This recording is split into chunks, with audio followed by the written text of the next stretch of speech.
My sister laughed and said I was too dull to be a bridesmaid, so she made me the flower girl at 29. But when her dress ripped minutes before the ceremony, I was the only one who knew how to sew it back. "Why didn't you tell us you were a designer?" her maid of honor gasped. So, the whole thing started months before the wedding. Chloe, my younger sister by 3 years, had always been the star of the show. She had that effortless beauty and personality that made her the center of attention no matter where we went. And, don't get me wrong, I love my sister, always have, but she and I were never particularly close. I've always been more of a background person. I don't mind it, it's just who I am. But when Chloe got engaged to Dan, something shifted. I thought, this is my chance to be part of something bigger. The wedding was coming up, and I imagined that maybe this time I'd be part of the bridal party. After all, we're sisters. A few weeks after the engagement, Chloe gathered the family together for dinner to go over the wedding details. I remember sitting at the table, my heart pounding slightly in anticipation. When Chloe started talking about her bridesmaids, I raised my hand and asked, "So, I was thinking maybe I could be a bridesmaid?" Chloe barely looked at me, but her eyes flicked up for a second before she let out a little laugh. "Oh, Olive, honey, you're a little too dull for that." My stomach dropped. What did she mean by that? She paused for a moment, then added, almost too casually, "But hey, don't worry. You'll have a role. You'll be the flower girl." There was a nervous chuckle around the table. A couple of the aunts and cousins smiled awkwardly, but the tension in the room was thick. I think they could all tell I wasn't thrilled by the idea. "Flower girl? At 29? I said, trying to laugh it off. "Really?" Chloe didn't even seem to hear the hesitation in my voice. "Yeah, it'll be cute. You can still be a part of it, and it'll be quirky. Besides, you've always been a bit shy. Flower girl suits you." And that was it. The conversation moved on, but I was left sitting there, feeling like an outsider in my own sister's wedding. The weeks leading up to the wedding were a blur.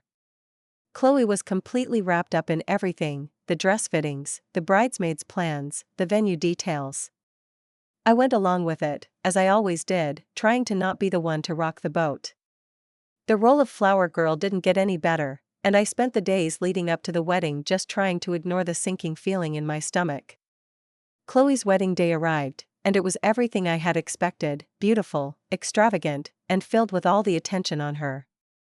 Chloe looked stunning in her wedding dress, and I couldn't help but admire how effortless it all looked for her. I tried to remind myself to just be happy for her, that this was her day, and that my feelings didn't matter. But as the ceremony began, I found myself walking down the aisle, tossing petals, trying my hardest to ignore the whispers and stares. Every time I glanced around, I saw relatives trying to figure out why I was the one playing this ridiculous role while Chloe's best friend, Jen, strutted down the aisle in a glamorous bridesmaid's dress. I felt out of place, standing at the back, trying to disappear. I couldn't understand why I was there, the flower girl, while everyone else had a defined role, except me. I should have been a bridesmaid, I thought, but my sister never gave me the chance. And then, just minutes before the ceremony was set to begin, disaster struck. Chloe's wedding dress, that expensive designer gown she had picked out months ago, started to tear. It wasn't a small tear either. It was big, jagged, running across the back of the dress, from the bottom all the way up to the middle. The room went silent for a moment. People gasped, and a few of the bridesmaids rushed to help. Chloe froze, staring at the tear in disbelief. There was a scramble for some kind of solution. A maid of honor rushed out of the room to grab something, but the seconds ticked by, and the tear only seemed to get worse. I stood there, watching the chaos unfold, my heart pounding in my chest. For some reason, I didn't move at first. It was as if my feet were glued to the floor. But then, in a moment of clarity, it hit me. I was the only person here who could fix it. I knew how to sew. I didn't just know how, I was good at it. I had been a freelance seamstress for years. But nobody knew that. Chloe didn't know, none of her bridesmaids did, and certainly not the other guests. I had kept it to myself for so long, thinking it would just make me seem less of what? Less of the quiet, unnoticed Olive, I guess. Without thinking too much, I walked over to Chloe, who was now in full-blown panic mode. Her maid of honor was trying to hold the dress together, but it was no use. "Olive," Chloe gasped, seeing me approach. Can you fix it?" Her voice was frantic, almost desperate. I nodded, already opening my purse and pulling out my small sewing kit. "Just give me a second," I said, my voice steady, even though I could feel my hands shaking. The room fell into a tense silence as I knelt down, carefully examining the tear in her gown. I could feel eyes on me, but I blocked them out. My mind was focused on the task at hand, getting her dress repaired in time for the ceremony. I threaded the needle quickly, my hands working instinctively as I sewed up the tear. It wasn't a perfect fix, but it was enough to make sure she could walk down the aisle. When I finished, I stood up, dusting off my hands. Chloe stood there, still looking at me, her face a mixture of shock and something else. Maybe surprise. Maybe embarrassment. The maid of honor was the first to speak, her voice full of disbelief. "Wait, you're a designer?" she asked, her eyes wide. I didn't answer at first. I just looked at Chloe, waiting for her to say something. But she didn't.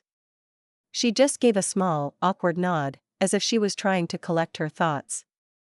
"You should have told us," the maid of honor continued, still looking amazed. This is incredible. Why didn't you say anything?" I didn't have an answer for her. Honestly, I didn't care. It was too late for that now. The ceremony was starting, and Chloe needed to go. So, I stepped back, watching her walk away, still holding her dress together with one hand, as the wedding proceeded as planned. I'm not sure how I felt after that.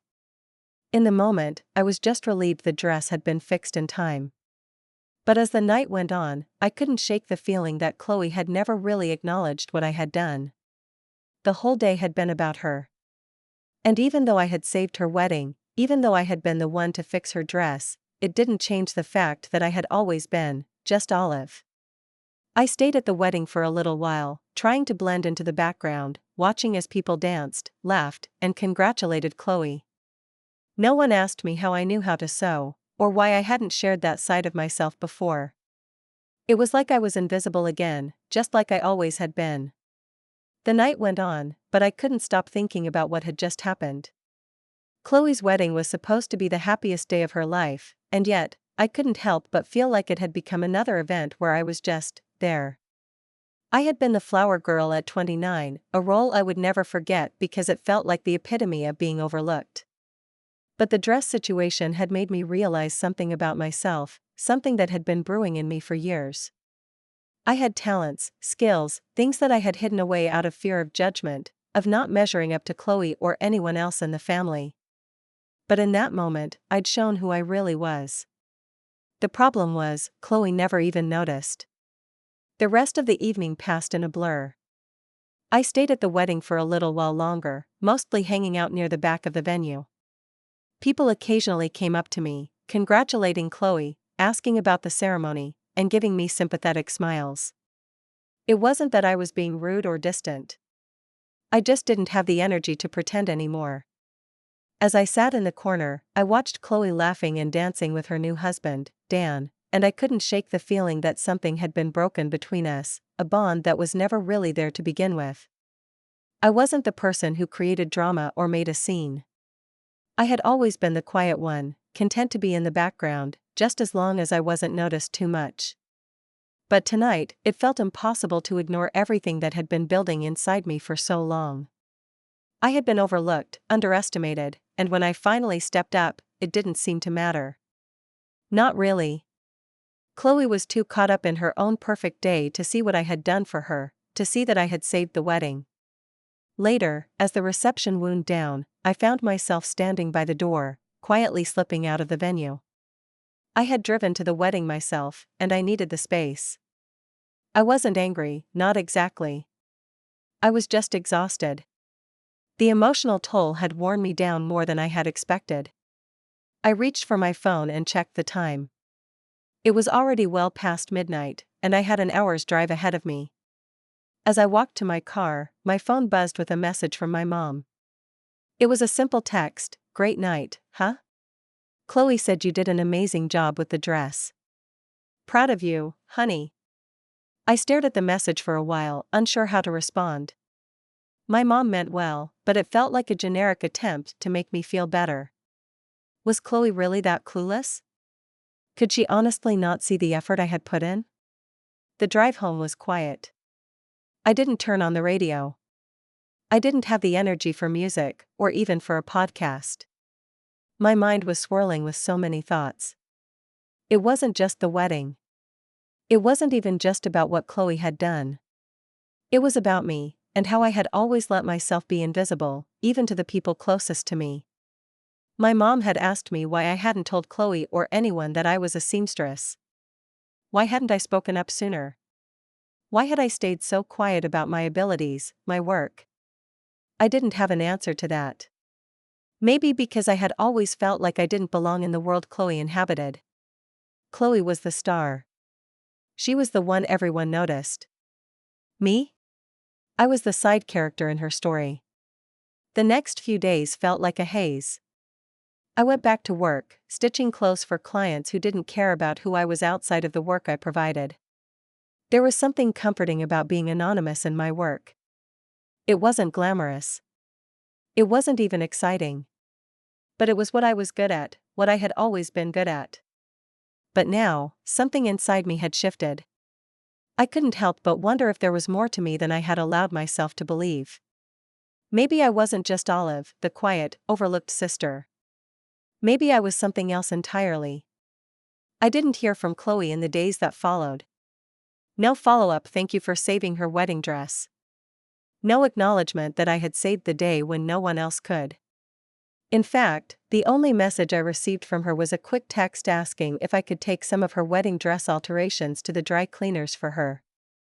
It felt almost too on the nose, like the dress was the only thing that mattered. That was Chloe, though. She didn't see past the surface, not for anyone, not even for me. I sent her a quick reply, agreeing to take the dress to the cleaners for her. It wasn't that I wanted to be petty or rude. I just didn't want to be the one who asked for validation anymore. I'd done my part.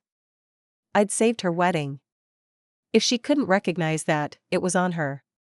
But still, I couldn't shake the nagging feeling that something between us had been irrevocably changed. I had spent so many years wanting to be close to Chloe, wanting to be part of her world, but it felt like I was always just outside of it, never truly seen for who I was. She didn't know me, not the real me. I wasn't just her sister, the one who sat in the back and faded into the background. I was more than that. It was a week after the wedding when I finally received a phone call from Chloe. I had been dreading it, honestly. I wasn't sure what I was expecting, but I was certain it wouldn't be anything that addressed the way I felt. When I answered, her voice came through, a little hesitant at first. "Olive? Hey, it's Chloe," she said. "So, I wanted to thank you for fixing the dress. I know I didn't really say it at the wedding, but I just wanted you to know I appreciate it." Her words were slow, like she was treading carefully. I waited for the rest, the apology, the acknowledgement, but it didn't come. She continued, talking about how she was busy with the honeymoon and how Dan had been great, and how everything was perfect now. There was a moment of silence, and I realized this was it. This was the only thank you I would get. I nodded, though she couldn't see it. "It was no big deal," I said, trying to keep my voice even.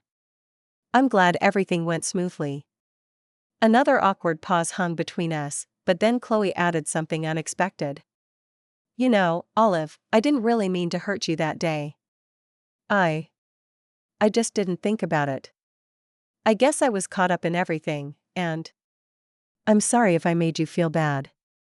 For a moment, I wasn't sure how to respond. I wanted to be angry. I wanted to tell her how much it hurt to be dismissed, to be sidelined in my own sister's wedding. But instead, I simply said, "It's okay, Chloe." "Really?" She sighed, sounding relieved. "I'm glad you're not upset. And I'll make it up to you, I promise. Maybe we can hang out sometime, just the two of us, you know? I don't want things to be weird between us." But I wasn't sure things could go back to normal. The cracks had been formed, and they weren't going away so easily. Still, I didn't say that. I just smiled, even though she couldn't see it. "Yeah, that sounds good." As I hung up, I sat there for a while, just letting the silence settle around me. I had saved her wedding, but it seemed that saving me was going to take a lot longer. The week after Chloe's wedding, things didn't magically change between us. In fact, the awkwardness lingered. Chloe had offered to hang out, maybe grab coffee, but nothing concrete ever came of it. Every time I reached out or tried to start a conversation, it felt like I was the one making all the effort. She was busy, she was adjusting to married life, and I was just Olive, the quiet sister who lived in the background. I spent more time than I cared to admit thinking about how I could fix things between us, how I could make Chloe see me, really see me, for the first time in years. But then I realized something. Why should I keep trying to prove myself to someone who never truly cared? Why should I keep fighting for a relationship that was always one-sided? It was then that I made a decision. No more. No more hiding in the background. No more quietly accepting my role as the invisible sister. I was done with that. And I was going to take back control. A month went by. Chloe's wedding was a distant memory, and life seemed to have returned to normal. I had returned to my freelance work, sewing, altering dresses, working on custom pieces for clients, and it was going well. I had a few loyal customers, and I even started building a little reputation in the local fashion community. It wasn't much, but it felt like something real. But then, I got an unexpected message from Chloe. It wasn't a text this time, it was an actual phone call. I didn't recognize the number at first, but when I answered, Chloe's voice came through. "Olive? Hey, I've been thinking a lot about everything, and I wanted to talk. I know I've been distant, and I really feel bad about it. I want to make it up to you."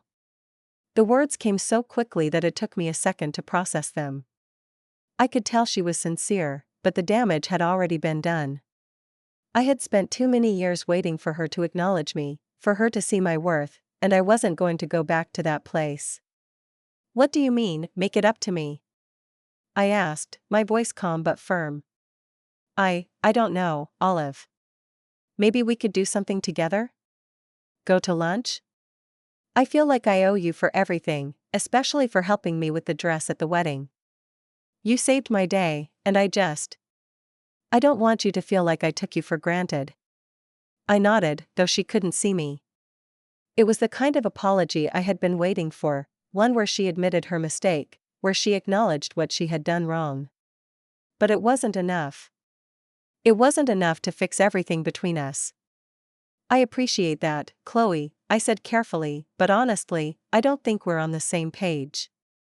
There was a pause on the other end of the line.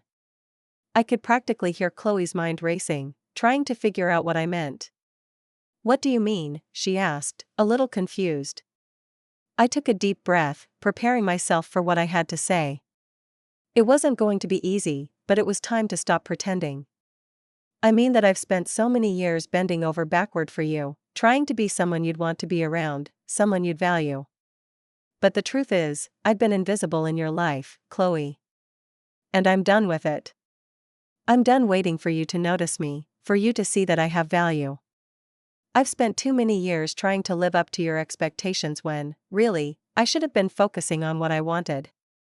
Her voice was small when she responded. "I didn't realize you felt that way."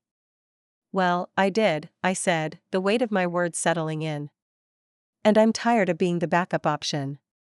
I've been invisible for so long, and it's on me. But it's also on you. You've never really seen me, Chloe. Not for who I am. And I'm not going to sit around waiting for you to suddenly realize I matter. I'm done." There was silence for a long moment, and I could feel her processing what I'd just said. When she finally spoke again, her tone was different, more quiet, more reflective. Olive, her voice cracked, but she paused. I'm sorry. I know I've taken you for granted. I've always been so caught up in my own world that I didn't see yours. I never even stopped to think about how my actions were affecting you. I didn't say anything. I didn't need to. Chloe wasn't the person I had been hoping she would be, but for the first time in my life, I wasn't willing to settle for anything less. I didn't hear from Chloe much after that. She sent a few messages, but they were all filled with apologies that seemed a little too late. At first, part of me wanted to keep trying, wanted to go back to being the nice sister who accepted whatever scraps of affection she was willing to throw my way. But I resisted. Instead, I focused on myself. I grew my business. I started taking more clients, even launching a small online shop for custom alterations and designs. I finally felt like I was building something for myself, something that had nothing to do with Chloe's shadow. Slowly, people started noticing my work. I gained more recognition in the local community. I felt proud of myself, something I hadn't felt in a long time. One day, about 6 months after Chloe's wedding, I received an unexpected phone call. It was from one of Chloe's friends. Olive, hi, I'm Jenna. I hope you're doing well. I wanted to reach out and let you know that Chloe is planning something for you. It's a bit of a surprise. I wasn't sure what to make of it. What kind of surprise? Well, Jenna hesitated. Chloe wants to apologize properly, in a bigger way. She's planning this little event, a dinner for just you and some of the people who really see you. She wants to show you that she's learned from what happened. I raised an eyebrow. It was almost laughable. Chloe had spent years ignoring me, pretending like I wasn't even there, and now she was trying to redeem herself with some big gesture? I don't think I'm interested, I said simply. I don't need her to fix anything anymore. Jenna seemed taken aback, but she didn't push. I understand. I just wanted to let you know. Chloe really does want to make things right. But I knew what I needed now. I didn't need Chloe to make things right for me. I had already made things right for myself. The irony of it all didn't escape me. I had spent years chasing after Chloe's approval, thinking that if I could just prove I was good enough, she'd finally see me. But the truth was, I didn't need her approval anymore. I had built my own life, one where I was seen and appreciated, not because I was the quiet sister in the background, but because I was finally someone who stood up for myself. A month later, I received a small, handwritten letter from Chloe. It was simple, but for once, it felt genuine. Olive, I'm sorry. I've always taken you for granted, and I realize that now. I've been selfish, and I know I've hurt you. You've always been there for me, and I never stopped to appreciate that. I don't expect things to go back to how they were, but I hope one day we can find a new way to connect. I'm proud of you. I'm proud of who you've become. Love, Chloe. It wasn't the big grand gesture I had imagined. It wasn't a perfect apology. But in its simplicity, it was enough. It was enough to tell me that maybe, just maybe, Chloe was starting to see me for who I really was, not the invisible sister, but someone who had been strong enough to step out of the shadow and find her own way.